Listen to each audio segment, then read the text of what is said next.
E esse é o modelo, um deles, do modelo do mosaico fluido, que foi proposto, aonde igualmente vamos encontrar colesterol, glicolipídios, é uma parte que tem carboidrato aderida à cabeça dos lipídios e vão ficar para fora. Essas proteínas globulares, proteínas de transporte, que são chamadas proteínas de canal, tem proteínas que são hidrofóbicas, outras hidrofílicas, filamentos que ficam no interior da membrana, assim como aquele glicocálice que ficava na porção externa da membrana, que tinha as funções de aderir, proteger a membrana. Esses filamentos que estão abaixo, envolvendo toda a porção interna da membrana, isso vão fazer parte do que se chama do citoesqueleto da membrana. Ou seja, vai dar sustentação para a membrana. Para que nesses momentos que ela passa por um cisalhamento, por torções, rotações, ela acabe não se quebrando e não extravasando as estruturas. Então, nesse modelo que foi proposto pelo Singer e Nicholson, que está aqui, e é em cima dele que nós trabalhamos as maiores experiências e entendimento da didática do funcionamento da membrana, é em cima dele, por isso que algumas vezes a gente acaba repetindo, que é esse o modelo mais atualizado que temos. E a proposta desse modelo, ele procura explicar a organização geral das membranas biológicas e explicando também aquilo que anteriormente já havia sido estudado. E, por outro lado, segundo esse modelo, as proteínas parecem, na verdade, icebergs no meio desse fluido. Quer dizer, por isso que o primeiro modelo foi tido como tido só de lipídios, porque é uma camada de lipídio que ela desliza sobre são uma dupla camada de lipídios, e tem proteínas que acabam ficando mergulhadas e aderidas para exercerem as suas funções.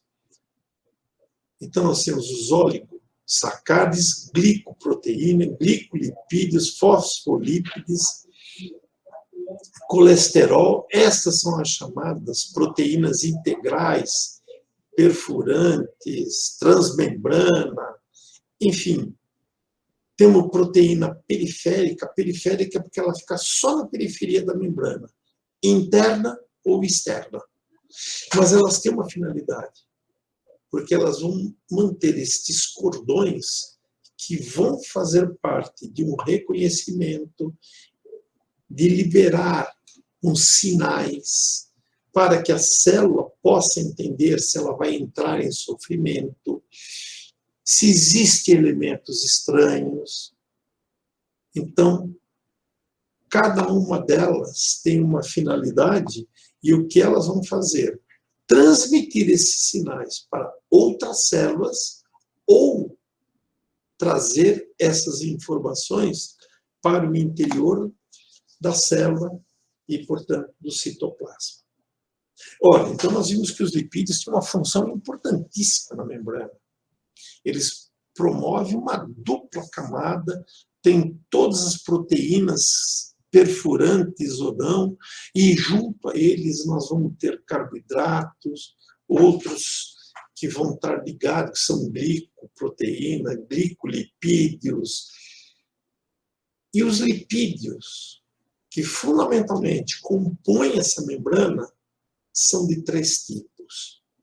São chamados fosfoglicerídeos, eles acabam tendo, muitas vezes, uma cabeça e uma parte lipídica.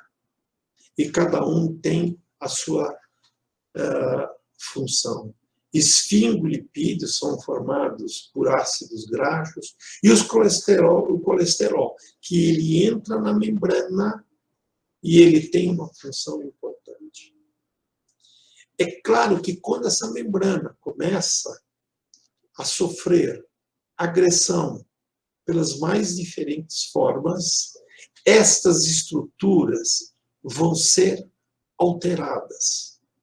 E só para entender, este colesterol que está na membrana, junto com o colesterol circulante, eles vão fazer parte das placas de colesterol que nós vamos encontrar no endotélio.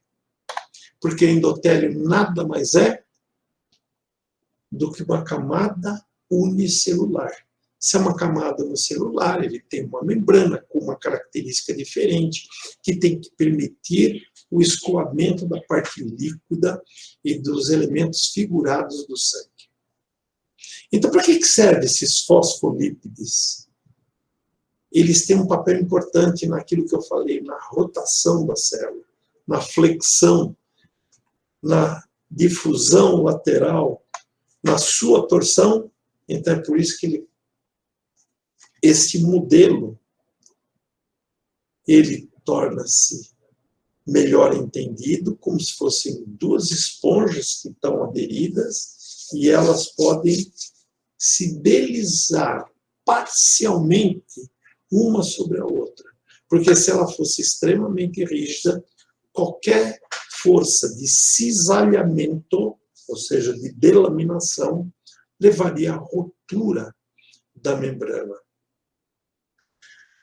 Ora, então o colesterol corresponde a 25% desses lipídios, tem uma distribuição homogênea e ele mantém essa fluidez da membrana. Ele participa em muito nessa movimentação das células. As proteínas, por sua vez, elas vão ter uma outra função. E aí nós temos diferentes proteínas, como nós vimos, glicoproteínas, na sua cabeça tendo carboidrato, glicolipídios, o próprio colesterol. Essas proteínas podem levar à formação de canais. Então, elas são chamadas integrais quando elas, na verdade, elas perfuram a membrana. E essas proteínas, elas podem mudar o seu comportamento ou têm já um comportamento pré-estabelecido de hidrofólica ou hidrofílica. Ou seja, ter afinidade por estruturas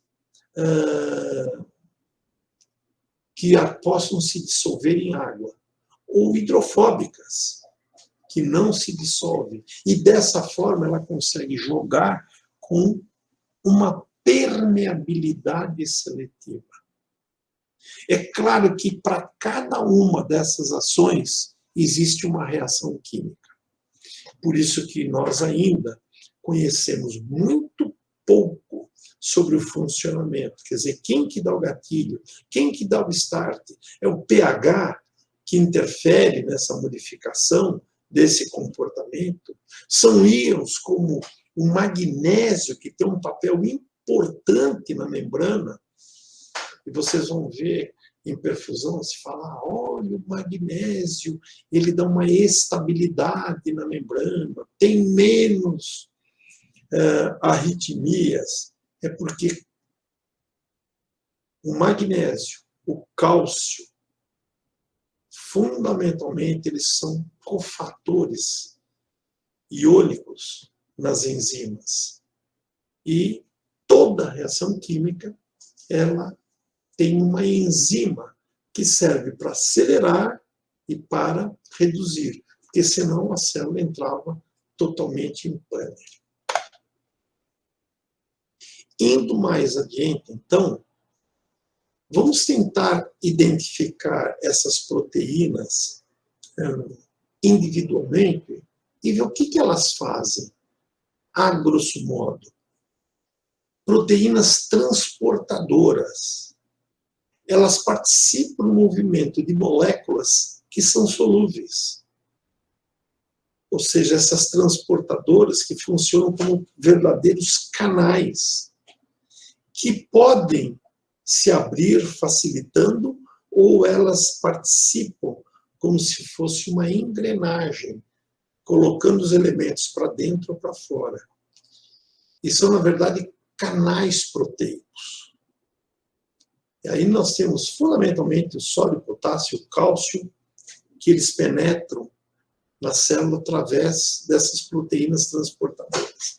Então, quando vocês ouvem no potencial de ação, que uma vez que atinja o limiar, e são abertos canais de sódio, canais de potássio, canais de cálcio, o que é isso que está acontecendo?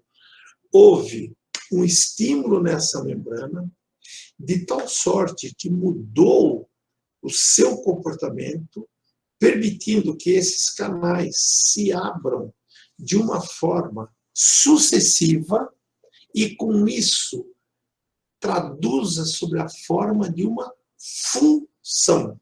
No caso do potencial de ação, da fibra cardíaca, que a gente tanto conversa, a finalidade é para que ocorra uma contração.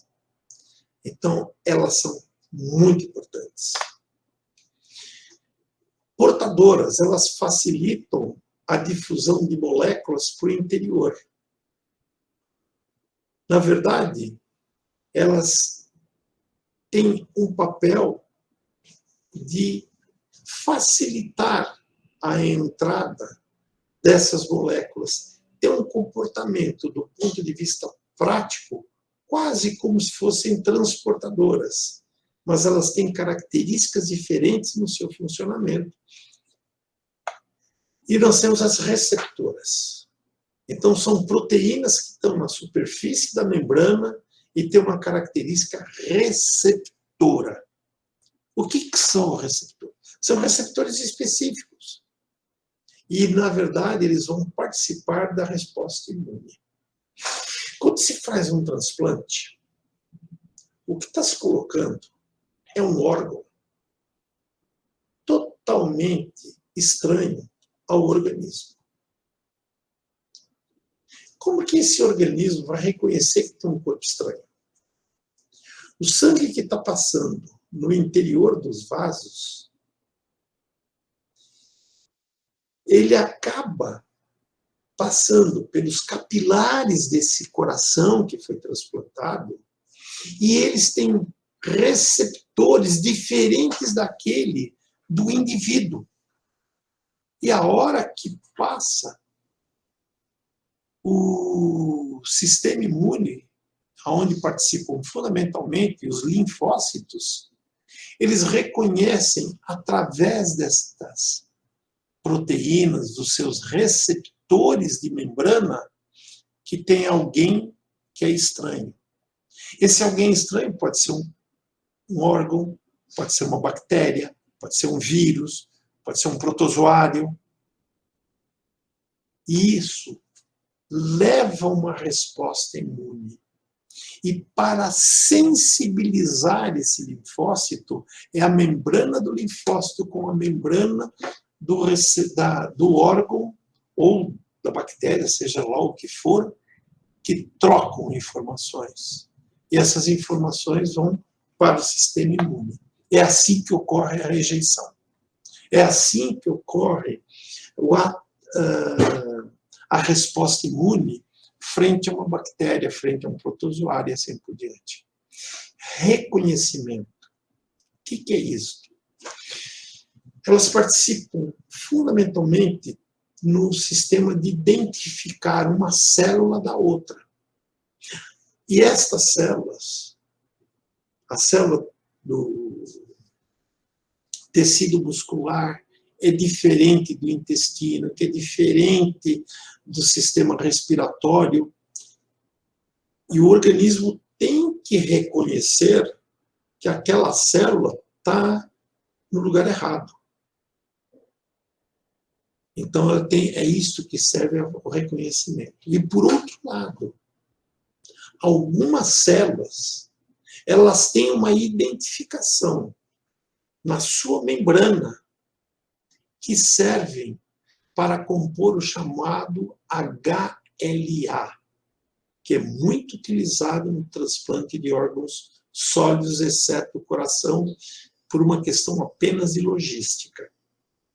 Ou seja, essas células de reconhecimento, esta membrana, essas proteínas de reconhecimento servem para reconhecer uma proteína externa, mas também serve para reconhecer uma célula da outra, e ela, na verdade, representa a sua carteira de identidade imunológica, que cada indivíduo tem, que nós vamos encontrar em algumas células específicas que não fazem parte da discussão de hoje.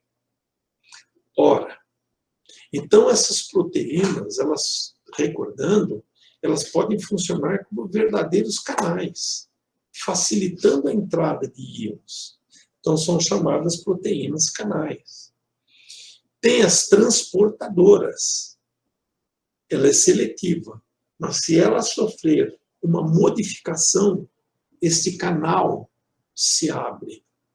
E isso é possível, basta que ela receba uma informação. As receptoras, elas reconhecem e têm um ligamento específico com determinados hormônios ou neurotransmissores e leva essa informação para o interior da célula. Então, os próprios hormônios, insulina, glucagon e outros, como que eles vão agir? Eles vão entrar na célula e agir? Não. Isso é feito tudo através da membrana. A membrana funciona, na verdade, como um grande pedágio. E qualquer informação, qualquer substância, qualquer íon, vai ter que passar pela membrana. E claro que ela vai desencadear uma resposta sistêmica como uma resposta intracelular. Ok? Existem marcadores celulares. Foi aquilo que eu havia dito. As proteínas, elas têm proteínas de reconhecimento. E essas proteínas fazem parte do HMC, ou do próprio HLA, que é estudado no processo de histocompatibilidade. Isso é muito importante, principalmente no caso dos transplantes. Proteínas ligadoras. Olha como a coisa vai. São proteínas que elas perfuram a membrana e elas ancoram filamentos. Na verdade, elas funcionam como um suporte, como uma rede. E elas vão fazer parte para auxiliar no citoesqueleto da membrana interiormente. Isso tem a finalidade que no cisalhamento a membrana permaneça estável sem que haja ruptura. Ora, como nós trabalhamos muito no sistema cardiovascular, como é que seria dar um passeio através das membranas, saindo de um alvéolo, chegando ao coração ou um tecido? Ora, o oxigênio penetra nos alvéolos, que tem os pneumócitos. Esses pneumócitos são células, tem membrana, e o oxigênio vai passar por difusão. E aqui é representado, então ele sai do alvéolo e ganha o vaso sanguíneo. Que numa primeira fase, essas hemácias, elas estão hipossaturadas. E à medida que passa pelos pulmões, elas vão ficando saturadas de oxigênio, além do oxigênio dissolvido. Esse sangue é bombeado pelo coração, que obviamente vai utilizar esse oxigênio para ele, quer na sua restauração, leva essas hemácias com o oxigênio, que vai ser o comburente, né, que vai queimar para produzir energia, cujo combustível acaba sendo a glicose, proteína ou os lipídios. Comburente, combustível, a necessidade, o comburente, na verdade, é o oxigênio, cuja liberação, esta energia se faz através de uma forma de ATP, que vai ficar armazenada e que depois vai ser utilizada em demais reações que ocorrem no interior da célula, quer para utilização em mitocôndrias, aparelho de Golgi, sistema retículo endoplasmático, que vocês sabem isso muito bem, leva à produção e à síntese de proteínas. Opa, essa membrana é da hora, né?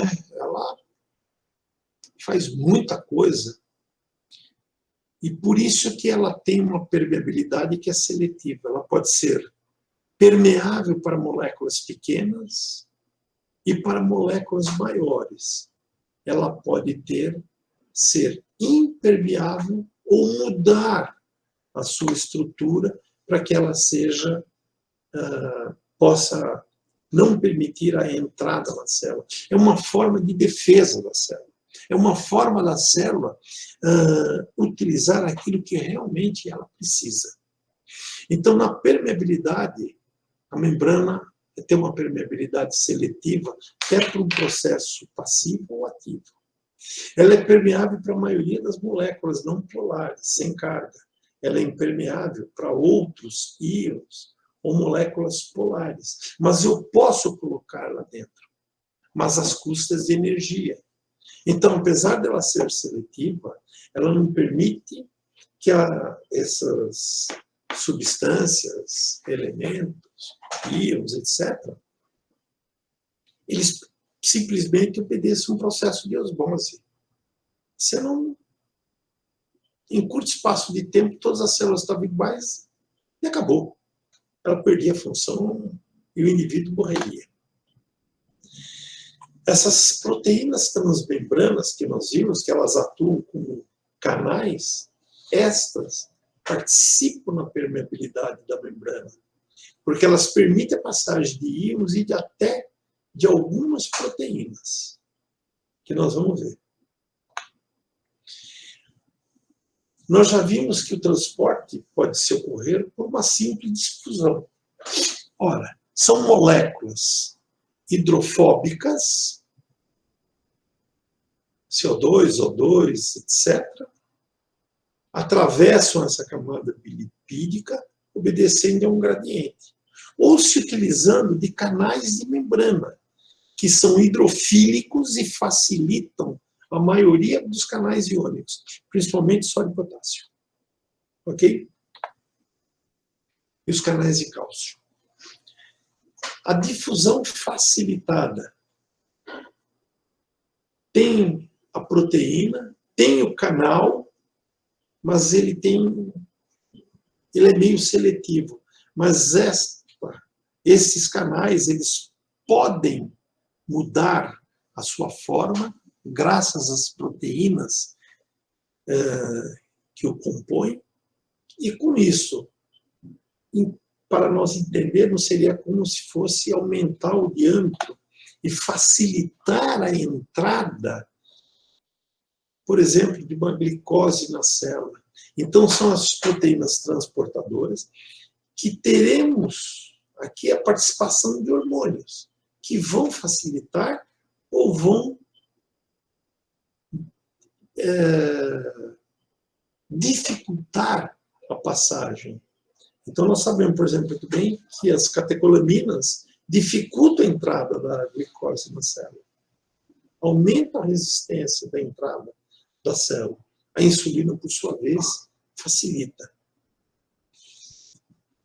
E uma vez dentro da célula, esta glicose sofre uma cinase, uma quebra, através da glicose 6-fosfato. levando à formação da glicose 6-fosfato.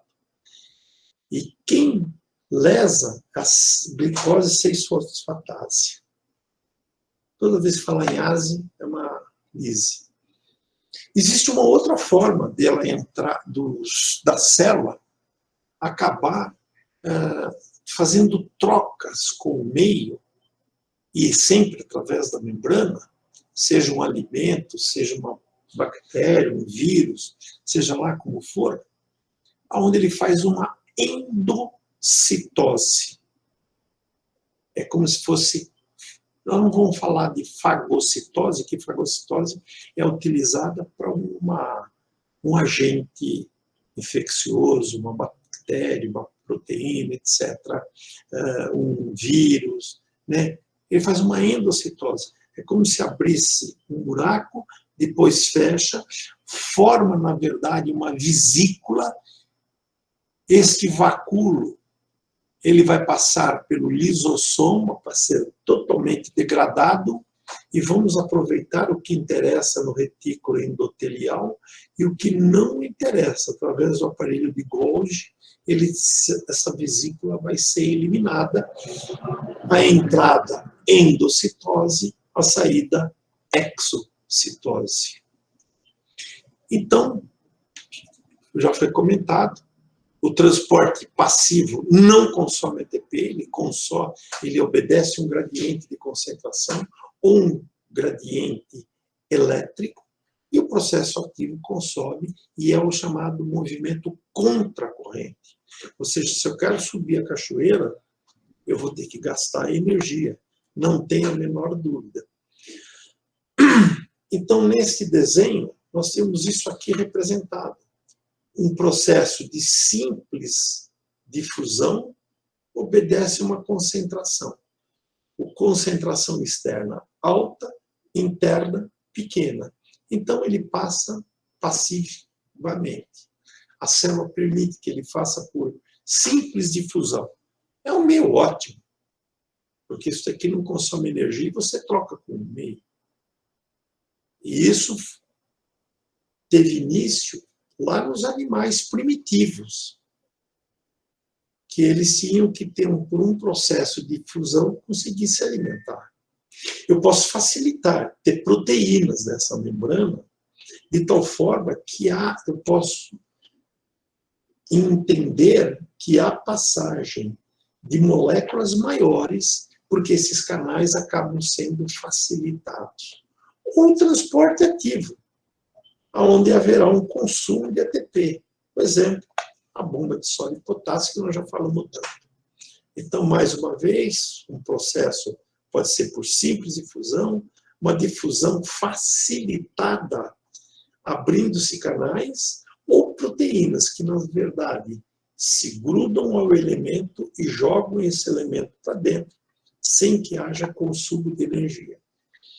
No processo ativo, há um consumo de energia, colocam-se os íons que vão ser eliminados ou absorvidos, e isso daí vai acabar consumindo energia. No transporte ativo, eles têm receptores específicos a uma determinada proteína.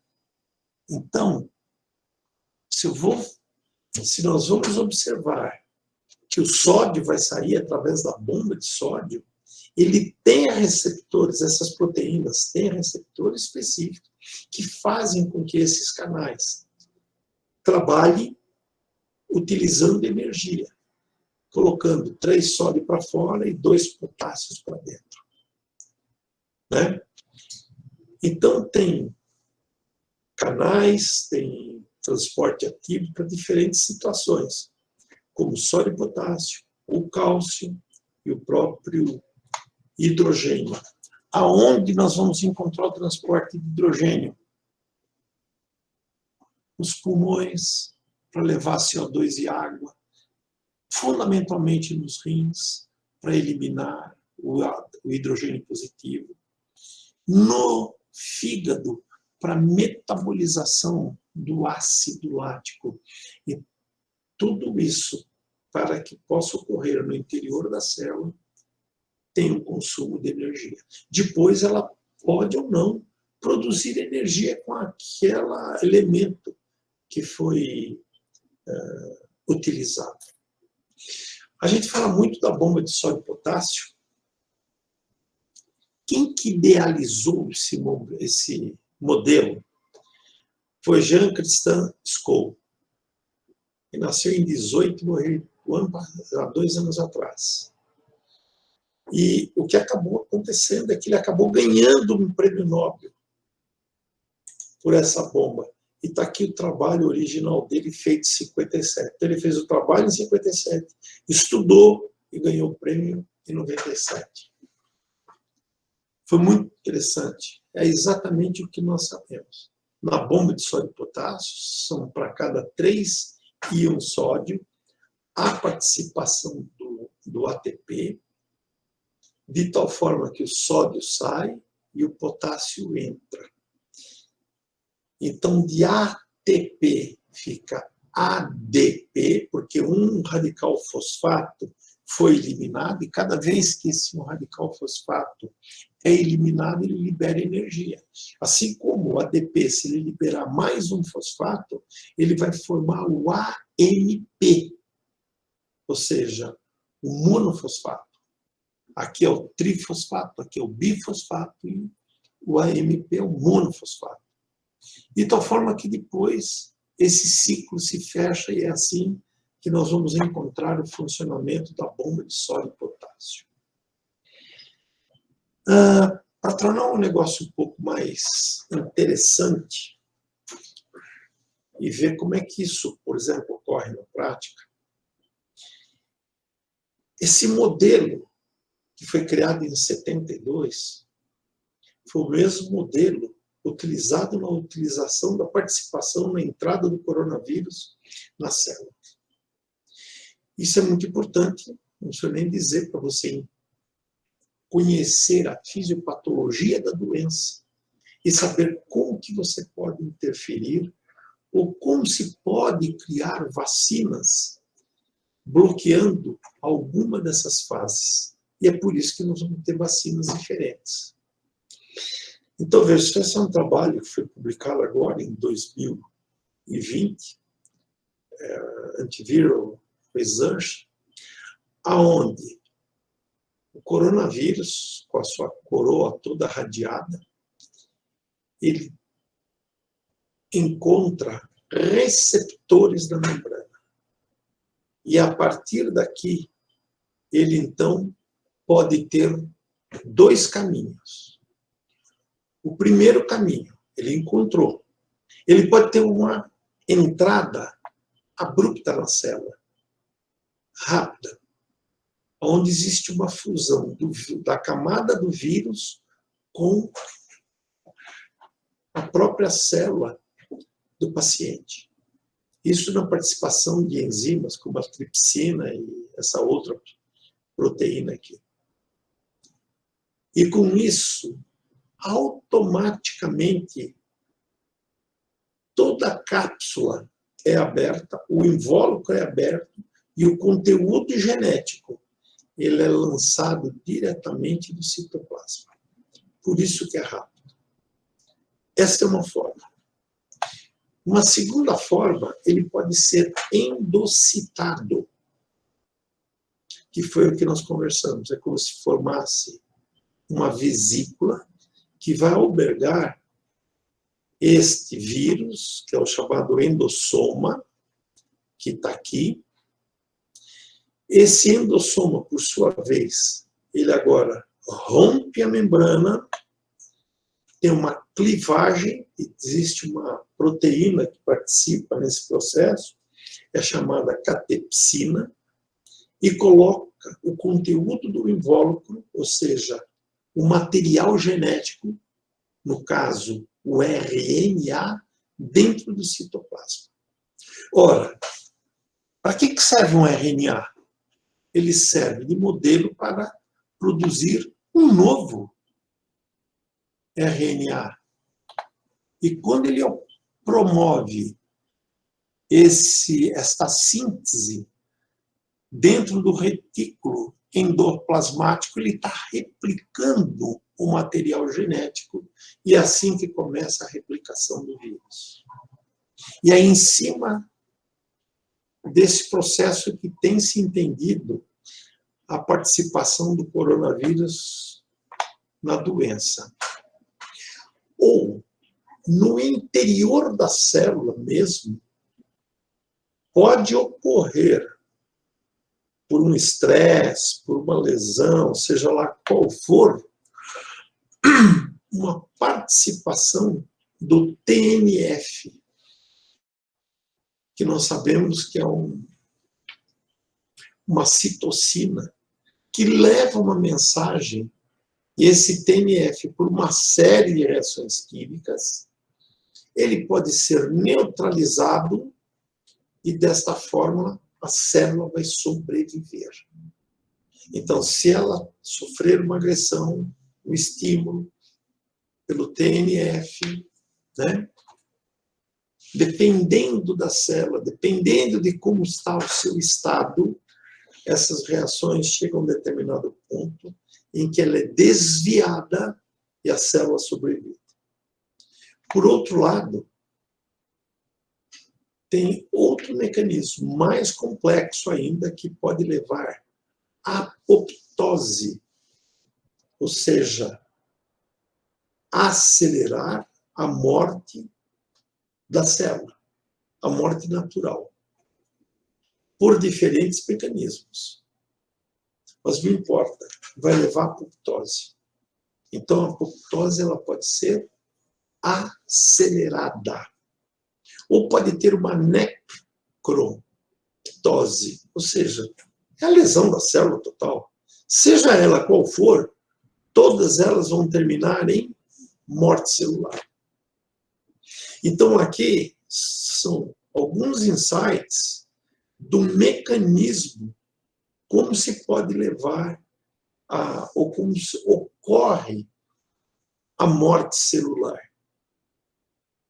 E um dos mecanismos é esse. Tem outros, mas eu obviamente tirei.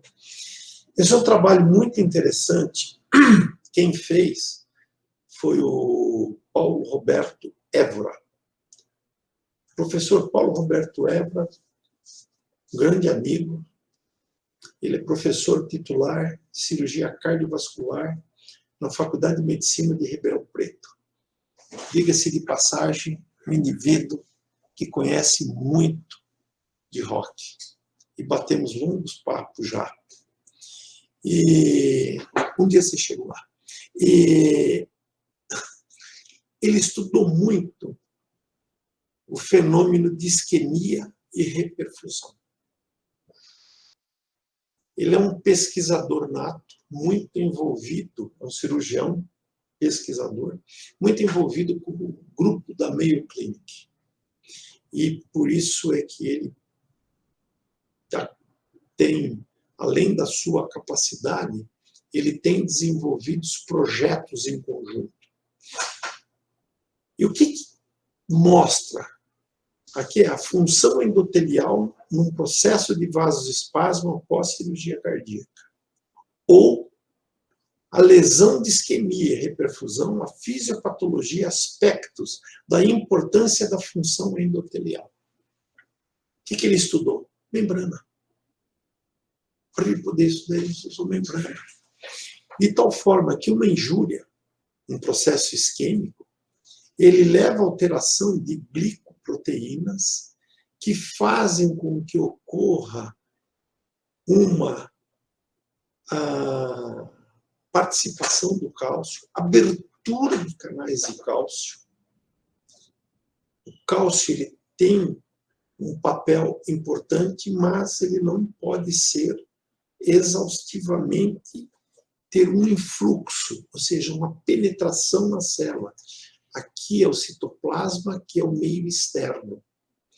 Porque isso leva à estimulação da óxido nítrico sintetase, que produz o óxido nítrico, em linhas finais. O que é o óxido nítrico? Um potente vasodilatador. Qual é a resposta que se encontra no fenômeno de lesão, de isquemia e reperfusão? Vasoplegia. A vasoplegia, o que é uma vasodilatação, onde tem um papel importantíssimo do óxido nítrico. Mas para que a gente possa entender isso, todo esse mecanismo ele tem que ser entendido melhor, uma vez que ele é um potente vasodilatador. Outras formas que podem produzir apoptose são os riscos com diferentes marcadores que ficam na superfície da membrana, não vou entrar em todos eles, como aqui tem o TNF, que todos no final acabam produzindo caspase. E a caspase é uma enzima que acelera a apoptose, que por sua vez, ela acelera o quê? A morte celular. Mas, com o óxido nítrico que é lançado, se nós temos necrose celular no rim, necrose celular nos pulmões, necrose celular no fígado, nós vamos ter o quê? Falência de múltiplos órgãos que, no fenômeno de isquemia e reperfusão. E esse mesmo mecanismo, eles ocorrem mesmo dentro das organelas, como no retículo endoplasmático. Agora nós estamos trabalhando com uma membrana do retículo endoplasmático. E para que ocorra síntese proteica, há necessidade da entrada da glicose 6-DPG. Ou seja, há necessidade da liberação. Existem vários mecanismos. Então, o citosol é, na verdade, o citoplasma. O retículo endoplasmático, onde vão ocorrer a síntese proteica. E vejo que os mecanismos, eles parecem que obedecem às mesmas leis, porque o modelo acaba se aplicando. Isso aqui eu tirei de um trabalho que foi publicado ano passado, que é o transporte de glicose, os transportadores de transporte da glicose nas endomembranas. Ou seja, parece que o mecanismo obedece. A glicose 6-fosfatase, que leva à lise da glicose, é uma enzima transmembrana, cuja parte catalítica dela está voltada para o lúmen do retículo endoplasmático, e isso vai conduzir à hidrólise da glicose, ou seja, quebra a glicose em duas moléculas, para que ela possa, no final, produzir energia. Então, uma lesão na membrana celular, ela pode ocorrer de diferentes formas. Eu achei muito interessante esse trabalho, por isso que eu estou trazendo para vocês. Os mecanismos fisiopatológicos no reparo da membrana. Ou seja, a membrana é lesada, não obrigatoriamente a célula é lesada. Porque se tiver uma variação de pH, uma variação osmótica, uma variação de temperatura, uma isquemia, e a célula não tiver uma resistência, obviamente que o indivíduo morre. Mas é claro que se o estímulo for muito intenso, por um tempo prolongado, isso será um fator decisivo. E os maiores são o estresse osmótico, infecção, estresse mecânico mesmo e isquemia. O que acaba ocorrendo é a intensidade desse fenômeno, o tempo, serão decisivos na recuperação da membrana. Ah, mas você falou isso muito por alto. Eu gostaria de entender na intimidade. Vamos dar uma olhada? Participação do cálcio é fundamental nessa recuperação. Então, vocês vejam que o cálcio ele tem um duplo papel. Ele, muitas vezes, ele pode levar a uma lesão da célula, em grande quantidade, mas a sua ausência ela é maléfica no funcionamento. Então, tem um modelinho aqui muito interessante, que são os poros dinâmicos da membrana lipídica. E como que isso participa dentro de um processo? Ora, a restauração da lesão, ela depende das forças do citoesqueleto da membrana. Lembra que eu tinha falado do citoesqueleto, que formava, na verdade, uma rede? Se a lesão não atingir o citoesqueleto, a reparação é mais fácil. Se atingir o citoesqueleto, a morte celular é mais fácil de ocorrer.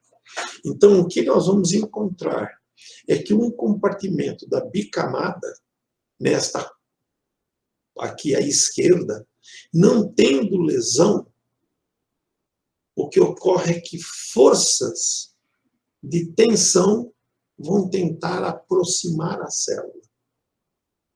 E com isso, colocando uma borda próximo da outra, e aqui o papel do citoesqueleto da célula é muito importante para que essa força de tensão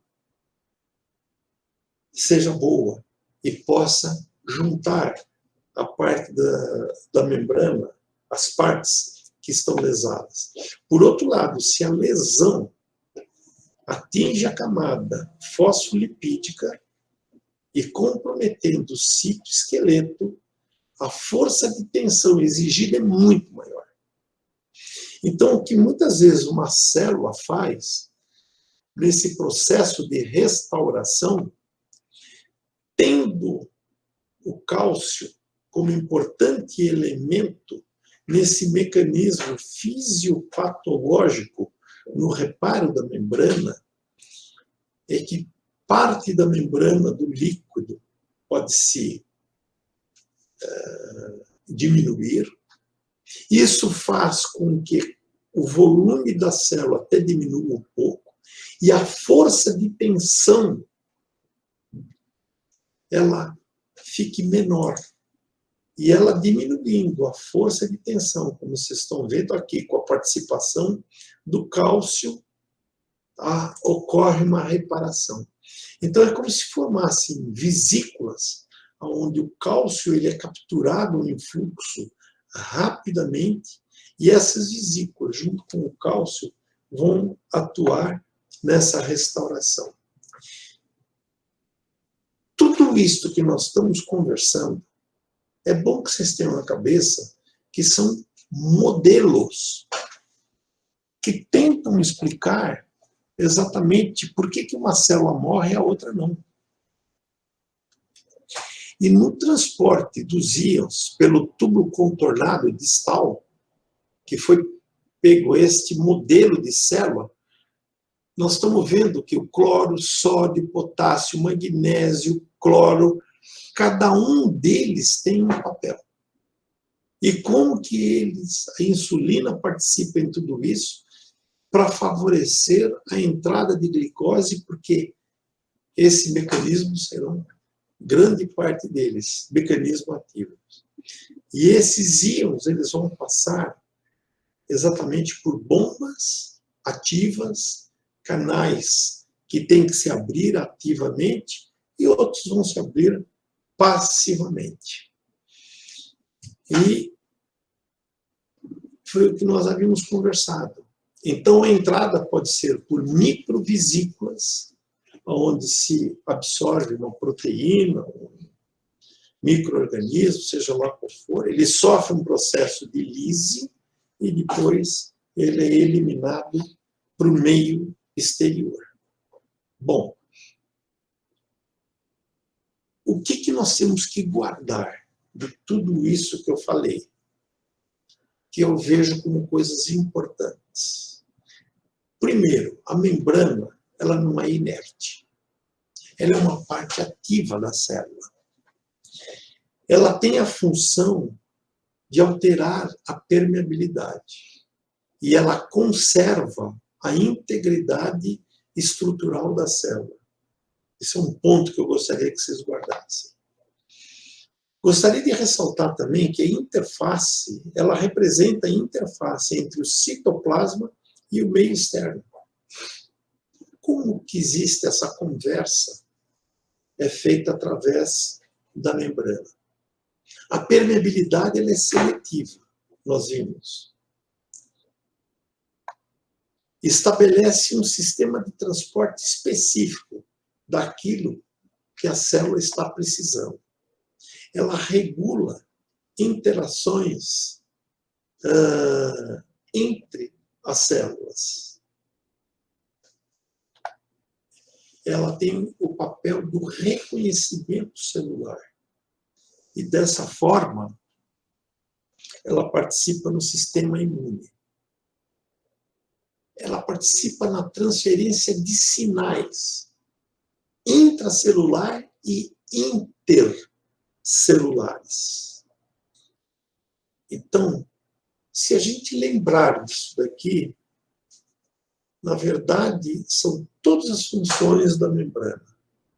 O que nós escrevemos anteriormente foi como que tudo isso foi descoberto. Ok? E, na verdade, eu queria agradecer a participação de vocês, a paciência de terem ouvido. É uma aula extremamente pesada, eu sei disso, mas ela é muito importante para que vocês possam entender como que funciona uma cardioplegia, o que são os fenômenos de isquemia e reperfusão, como que é a bomba de sódio, como é que nós vamos fazer as devidas correções. Eu não poderia deixar de terminar e de agradecer a todo o grupo da perfusão que tem trabalhado muito auxiliando no curso, nas aulas, na elaboração que estão fazendo no canal do YouTube para deixar essas aulas para que todos possam ouvir. Eu só tenho a agradecer. Muito obrigado.